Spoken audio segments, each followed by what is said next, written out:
เราเจ็บหัวแห้งแบบแล้วก็เป็นวินเป็นเมื่อยเป็นหากนะคัดกระโตลูกบ่ขึ้นนะแบบบางมื้อก็เป็นดุอยู่ได้ช่วงนี้นะแต่เก่าเราก็บ่ได้เป็นดุปานนี้ก็อยากให้อายซอยแน่แล้วผมแล้วก็หล่นจนสิเบิดหัวแล้วจักเป็นโรคหยังก็บ่ฮู้นี่ก็อยากให้อายมาเบิ่งมาซอยแน่นอนสับลาบแบบนี้เลยเบิ่งเดี๋ยววันนี้สิลองโทรถามน้องเพิ่นโทรมาแล้วก็บาดสิเป็นก็เป็นบาดสิเป็นก็โดยไปเฮ็ดได้มันจึงเป็นอันนี้บ่ฮู้คือกันผมก็หล่นสิเบิดแล้วบ่นิ้วเอ้ยมาหล่นแล้วบ่นิ้วปัญหาก็สิเป็นบ่ได้ผมหล่นแล้วปัญหาก็สิหล่นนี่หากระโดดตอนเกี่ยวข้าวนี่ใส่ชุดนักเรียนอยู่โดยหากมาแต่โรงเรียนสู้ๆเด้อเจ้าก็เด้ออ้ายกบสู้ๆเด้อเฮ็ดเด้อสู้ๆเด้อเป็นกำลังใจให้นี่แม่ผู้หาเงินหาคำเลี้ยงกับเงินอะไรล่ะเป็นล่ะสู้ๆแล้วเก็บน้ำตากำหน่อยแล้วพี่น้องเอ้ยยังไม่เท่าเป็นปอดบ่นี่ไอเลยอยู่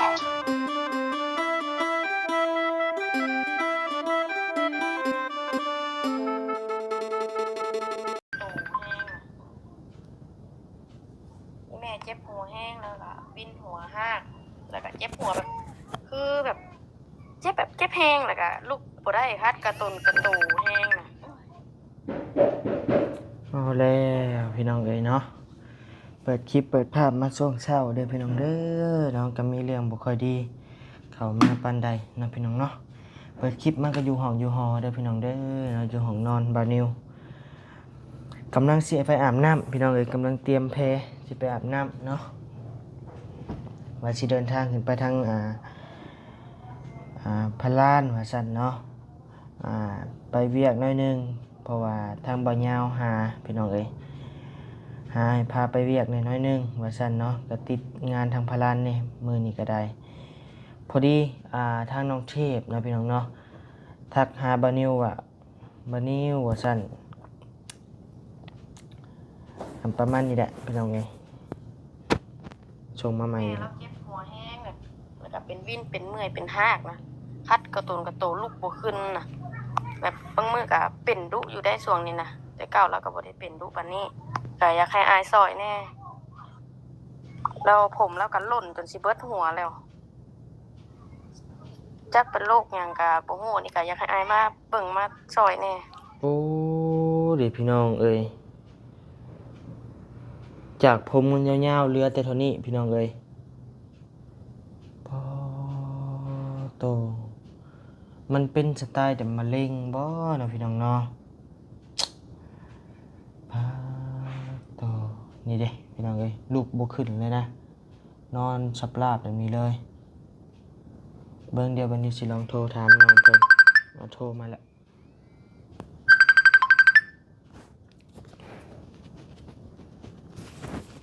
โดยสบายดีน้องเทพสบายดีโดยเป็นได้ก็เป็นเมื่อยเป็นใช้เปิดเบิ่งดูก่อนนะให้เขามาเบิ่งว่ามันบอกบ่ถูกบอกอาการบ่ถูกคือกันใช้เปิดกล้องเบิ่งดูจ้ะโดยสบายดีปะลุงไงสบายดีปะลุงก่อนคือมันตีงกระโตกระยากมันเมื่อยเอามาแขนหลานแล้วบัดเมื่อหน้าบ่ได้บัดนี้บ่นิ้วเอ้ยโดยเบิดต้นกระโตโอ้ยเนาะโอ้กระล่นเมื่อยบัดนี้ออกหน้าบ่ได้ว่าหัวเพิ่นไว้ผมแล้วก็หล่นหลายเฒ่าก็ลูกเคยเก็บไฟสิเบิ่งไฟแล้วนั่นก็เนาะบาดสิเป็นก็เป็นบาดสิเป็นก็โดยไปเฮ็ดได้มันจึงเป็นอันนี้บ่ฮู้คือกันผมก็หล่นสิเบิดแล้วบ่นิ้วเอ้ยหล่นแล้วบ่นิ้วปัญหาก็สิเป็นบ่ให้ผมหล่นแล้วปัญหาก็สิหล่นนี่หากระโดดตอนเกี่ยวข้าวนี่นะลูกยังเป็นหึงแล้วปุ๊บมันเริ่มหล่นบ่ได้ปีแล้วเพราะว่าเป็นมะเร็งจังว่าเป็นมะเร็งบ่จ้ะมันผมหล่นนั่นนี่มันกะเฮาว่าบ่ได้กะจะสไตล์นี้ก็อยากเข้าเครือข่ายพู้นแหละแต่เฮาก็ว่าบ่ได้ต้องได้กวดยุงหาหมอก่อนมื้อนี้จักเฮาสิได้ไปหรือบ่เพราะว่านัดกับอ้ายยาวแล้วว่าสิมีเวียกจวดไปพุ่นแน่ว่าซั่นนะ เอาเป็นมื้ออื่นเด้อสิเข้าไปหาเด้อโดยเด้อตอนนี้เฮาอัดคลิปอยู่เด้อตอนนี้เด้อนี่โดยเด้อเรารบกวนเราเด้ออ้ายตัวนี้กันก็ได้ซะบ่อันอ้ายอัดคลิปนำเจ้านี่แหละโดยมคือเดี๋ยวอัดคลิปอยู่ใส่ใช่มั้ยเด้อบ่ได้กินอยู่กินยาบ่ได้ไปโรงหมอบ่มันไปกวดสลักแขนลักล่างไอ้มันก็บ่ได้คอหรอกเปิดกล้องแล้วแต่ละเทื่อกันหลายนั่นแหละตอนนี้เว้ยเปิดกล้องมึงดูตัวไม่เปิดแล้วผมนี่มันจะขึ้นหน้าไอ้ที่เราเบิ่งแน่ๆนี่มันแบบเป็นคล้ายๆนี่มันก็ขึ้นหน้านะขึ้นมันบ่แม่นเอาผ้าได้อ่ะมันแล้วมันก็เจ็บเข้ากระดูกมันเจ็บเข้ากระดูกปวดเบิดกระดูกเลยคือแบบมะเร็งกรีดกระดูกนะมันแห้งเดาไปจะยากจะไปมันเจ็บมันปวดเนาะบางทีมันยกเอาบ่ได้เลยแขนนะเจ็บนะแล้วก็เมื่อยวันนี้นะหายใจกับบ่ติดบ่ต่อคือสิตายนี่โดยแบบ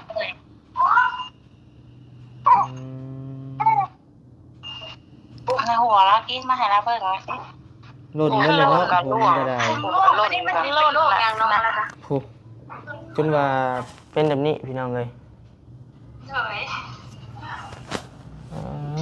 ได้มาบัดเมื่อยมานะจนชิดตายบัดเมื่อยมามันหักบ่ได้เป็นมันบ่ได้เป็นดุบัดนี้แล้วมันเป็นดุบัดนี้มันแห้งจังว่ามันดีแล้วมันแบบแบบทิศนึง2ทิศมันสิเมื่อยเทื่อนึงวันนี้ทิศนึงนี่มันสิกระเพื่อม2เทื่อเมื่อยโดยมันเวียนค่ะวันนี้อาการมันนะโดยแต่ว่าไปห้องหมอก็ยังบ่ได้ไปติห้องหมอนั่นนี่ก็ยังบ่ได้ไปกวดบ่ฮะห้องหมอนั่นนี่ก็ยังบ่ได้ไปกวดเบิ่งบ่เพราะว่าหาเงินมาเกี่ยวข้าวบัดเขาถ้าได้ซื้อพริกเป็นนอนในครอบครัวบ่พอสิได้ไปโดยมันผัดเป็นล้านมันเอามันทำเงิน5บัดบ่พอขนาดนั้นโดยตอนนี้มีเงินติดโตเท่าใดตอนนี้มี200,000โอ้เหลือเงิน400 บาทพี่น้อง300 บาท400,000วายน้องไปโรงเรียนแน่แม่หยังแล้วแม่เห็นเครื่องเท้าแม่โดยเกี่ยวเท้าเฮ็ดให้เป็นไปพี่น้องเอ้ยบาดนี้เนาะตอนนั้นตอนน้องมิวมาตอนนั้นผัดบ่ได้เมื่อยตอนนั้นน่ะตอนนี้ผัดเมื่อยแห้งบัดนี้โดยมันเป็นเทิงแล้วมันแค่แบบว่าแม่มันแบบบ่นักนะมันลืมนักได้บัดนี้เพราะว่าตะกี้มันแบบพออยู่ได้กะแต่พอทนได้กะทนนะบัดนี้มันจะว่ามันแห้งแต่ว่าบัดนี้นะโดยใช่มันเลยเป็นรู้บัดได้กินหน้าเจ็บหัวใน2ข้างอันนี้ตาจนสิระเบิดบ่แน่ว่ามันเจ็บแห้งยังเจ็บอยู่บ่เดี๋ยวนี้โดยยังเจ็บอยู่ห่มกับมันลงเนาะห่มกับคือเก่าเจ็บคือเก่าเสียงกระแหบก็กระเจ็บก็กระดาษจะเป็นพี่จ๊ะโดยแขวนไหมแขวนตอกแขวนไปกับยังเจ็บอยู่จะเป็นยังเฮ็ดไปว่าดีว่าเศร้าหลับมาแฟนลองเบิ่งโดยเจ็บในคอบ่ต้องเลยห้าวก็จะบ่ได้กินซะเหนียวก็จนสิบ่ได้มันแข็งโอ้เจ็บแบบอันในโตฮะไม่เจ็บบัดนี้มันเจ็บแบบเจ็บตะอกตะเอิกนะแบบมันเจ็บข้างในนะโดยคือแบบมันซ้ำข้างในว่าง่ายๆเจ็บบึกตะเอิกตะอ่างโดยก็บ่ฮู้ว่าสาเหตุเป็นหยังลูกบ่ขึ้นบ่เดี๋ยวนี้โดยมันคัดมันเจ็บนะมันปวดลูกได้หน่อยนึงมันหักมันเจ็บนะแต่มันก็ไปได้ว่าเราคัดเปิดตามแข้งตามขาในกระตุนกระตูแล้วนะโดยพี่น้องเลยเนาะทั้งผัวทั้งเมียบาดนี้โดยบ่มีหมกเพิ่งแล้วบัดนี้ขอความช่วยเหลือจากเจ้าละโดยเดี๋ยวเฮาสิประสานหาทางอ้ายเบิ่งก่อน โดยโดยนั่นเองเนาะ ถูกที่ได้เอาสู้ๆก่อนเดี๋ยวไปแล้วเขาขับไปเบิ่งขับไปเยี่ยมโดยโดยโดยสู้ขอบใจแล้วเนาะๆว่าให้โดยมีแต่น้องเทพเปิดกล้องจะมาดูน้องเทพโดยเปิดเลยนะ สบายดีป่ะลุงเนี่ยใช่คือขาวเถอะใส่ชุดนักเรียนอยู่โดยหากมาแต่ห้องเฮียนอืมสู้ๆเด้อเจ้ากระเด้ออ้ายกบ โดย สู้ๆได้มันเป็นแล้วเห็นแล้วได้เนาะโดย มีแต่คำว่าสู้นั่นแหละทั้งพ่ออยู่น้ำไผ่ทั้งพ่ออยู่ผู้เดียว อยู่กับพ่อเฒ่าแม่มาผูกแขนเอ้ยแล้วเราเป็นเมื่อย โดยหาแต่เป็นมื้อนี้เลยบ่ปองมือล่ะ เป็นสองมือไม่แม่นเป็นแต่หึงแล้วแต่หักมือบ่ได้สองมือ โอ้ ไปคนนั่นแหละมันลุกยากคัดกระตูเจ็บไปเบิด โดย ผมก็โลดอีกย่านเป็นมะเร็งอยู่จริงว่าทิกมัน จังว่า เอาผมเล่นเนาะ เฮาว่าไปบ่ได้เฮาต้องได้ไปกวดเบิ่งก่อนนะแต่ว่าผมหล่นก็จักสิว่าใดๆเนาะพี่น้องเนาะฝากพี่น้องFC คอมเมนต์มาในเด้อเนาะให้ความชี้แยกจากบาดจากใดเนาะพี่น้องเนาะว่ามันเข้าคือค่ายประมาณใดเนาะพี่น้องเนาะผมหล่นเจ็บปวดกระต้นกระโตพี่น้องเอ้ยเจ็บหัวบินเนาะสู้ๆเด้อน้องเด้อน้องไปใส่หมดซะน้องอีกคนหนึงก็มาบ้านแล้วก็ไปลินคนหนึงก็ปิดแล้วก็เรียนถ้าเราไปลินบ่ลินได้โดยโดย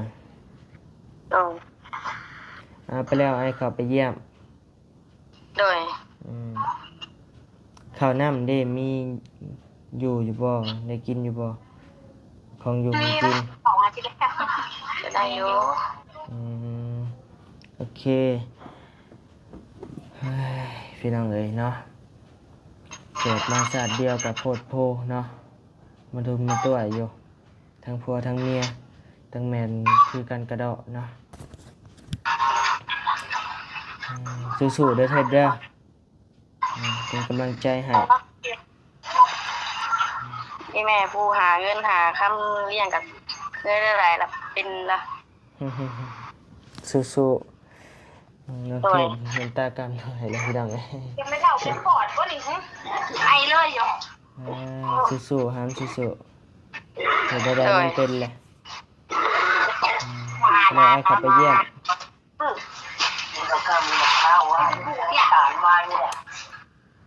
เอาแซ่บเลยเด้อ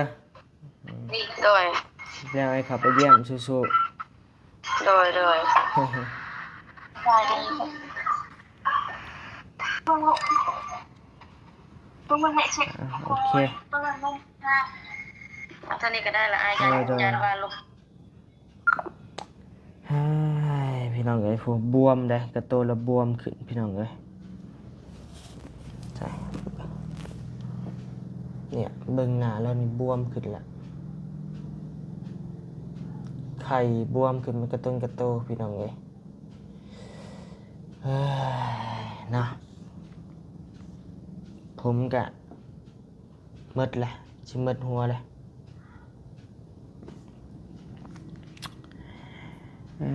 จากสิวันได้นะพี่น้องเนาะจากสางเวรสางกรรมยังมากระเดียกกระดอพี่น้องเลยจังว่าเป็นนั่นนี่เนาะครอบครัวเพิ่นถูกญาติยังบ่พอยังมีพญาติมาเราลมใส่นะพี่น้องเนาะมันก็ตั้งโพตั้งโพเนาะบัดนี้ยังใส่ชุดเก่าอยู่กำลังจะไปอาบน้ำนะพี่น้องเนาะเมื่อคืนนี้มากะบ่ได้อาบน้ำ นอนเลยจากสิว่าแนวใดน้องพี่น้องเนาะมื้อนี้บ่นิวรถติดภารกิจกับบ่าวยาวว่าซั่นผู้สิขึ้นพลานผู้พี่น้องเอ้ยอย่าเป็นมื้ออื่นอยู่จังสิไปเยี่ยมเพิ่นเนาะเพราะว่าใจก็อยากไปมื้อนี้แหละพี่น้องเอ้ยจะเฮ็ดแนวใด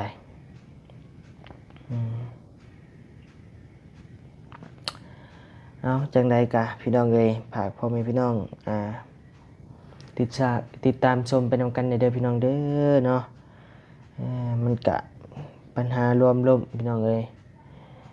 ผัวเป็นแล้วยังบ่พอยังเป็นเมียอีกเด้อแต่ว่าเป็นบัดนี้โอ้พี่น้องเอ้ยเนาะ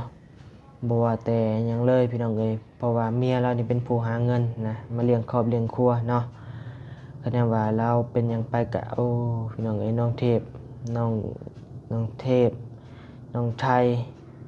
น้องปื้มจักสิอยู่แนวใดนะพี่น้องเนาะจักพ่ออีกพี่น้องเอ้ยจักสิอยู่แนวใดเนาะ